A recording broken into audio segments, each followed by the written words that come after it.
This video essay is brought to you by Squarespace.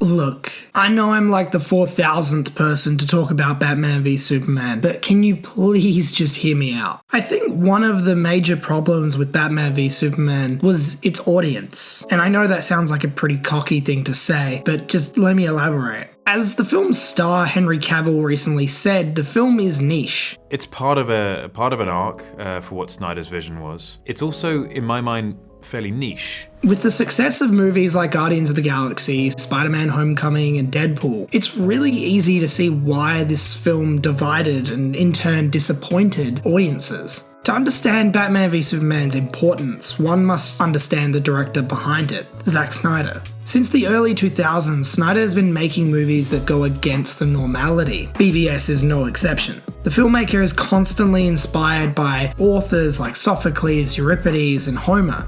In the film's most complex of ways, Batman v Superman is tragedy through character. Now, before we continue, I really want to define tragedy, because in its most simple of definitions, an ancient tragedy is a story in which the protagonist, usually a man of importance and outstanding personal qualities, falls to disaster through the combination of a personal failing and circumstances with which he cannot deal. In tragedies, the author or authors typically throw beliefs and social views from their contemporary society and place them onto their characters. So in saying that, Batman v Superman abides by that definition. Of course, the protagonist in discussion is the titular Batman. He is trialed both physically and mentally by Superman. Many believe that Lex Luthor is the film's antagonist, and I strongly disagree. I think Batman is actually the villain of the movie. Where Snyder's 2009 film Watchmen deconstructs superhero tropes, Batman v Superman deconstructs these very superheroes. And Snyder takes these comic book characters with decades of backstory and places them within our contemporary context. Batman, Superman, Wonder Woman, and Lex Luthor are all redefined and rebooted for Snyder's grim and legitimate world. A world full of hate and bigotry. A world where every act is, to quote, "On this earth, every act is a political act." Batman's portrayal is one of Batman v Superman's biggest criticisms. A character who we have seen as a heroic figure is broken and disjointed. He's a funhouse mirror reflection of what the audience knows the Dark Knight to be. This Batman kills. While many have a problem with this, I think it works tremendously. In continuing the discussion about placing comic book figures into the real world, you also have to understand that these comic book characters are going to change. Batman is a figure who has done everything in his power to save the world. He's lost friends and family to crime, and he's sick of it. This is a really different version of the character. The costume designer for the film, Michael Wilkinson, has crafted a batsuit that has been battered and beaten for decades. Hans Zimmer and Junkie XL, the two composers for the film, have crafted an angry and violent musical score that plays whenever Batman is on screen. This is a darker and broken Batman. As we see in the opening sequence, his parents are brutally murdered in front of him. Later on in the film, we see a vandalised Robin costume, indicating the death of Batman's sidekick. As Bruce Wayne says, "We're criminals, Alfred. We've always been criminals. Nothing's changed." Oh, yes it has, sir. Everything's changed. This version of Batman is a representation of a post-9/11 America, a country that prides itself on protection and the assurance that nothing like that ever happened again. Batman drives himself to kill Superman. He has no intention of working out what his game plan is. He doesn't care. He just wants him gone. There's a new kind of mean in him. He is angry, and he's hunting. Snyder, in an interview with Hey You Guys, states, I knew that Batman was going to be the one that was acting out in a kind of more, the difference between revenge and justice is one of the sort of questions that was asked by the film.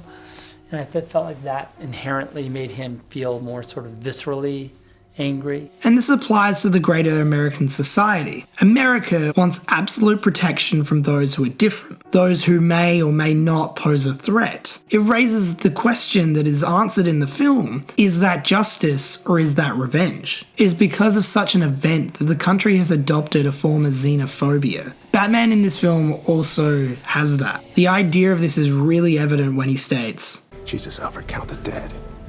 Thousands of people. What's next? Millions.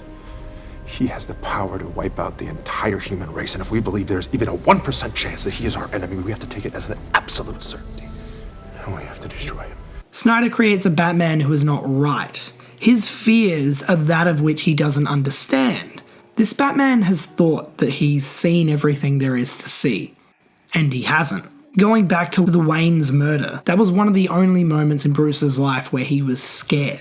There is a specific reason as to why Snyder opens the film with the death of his parents.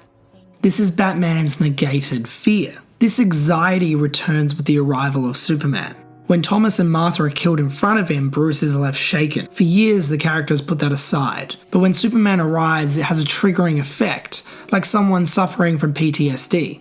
Batman says, I bet your parents taught you that you mean something. That you're here for a reason. My parents taught me a different lesson. Dying in the gutter for no reason at all. Going back to Snyder's view on revenge and justice, Batman crosses that line. He uses justice as a mask for his own revenge.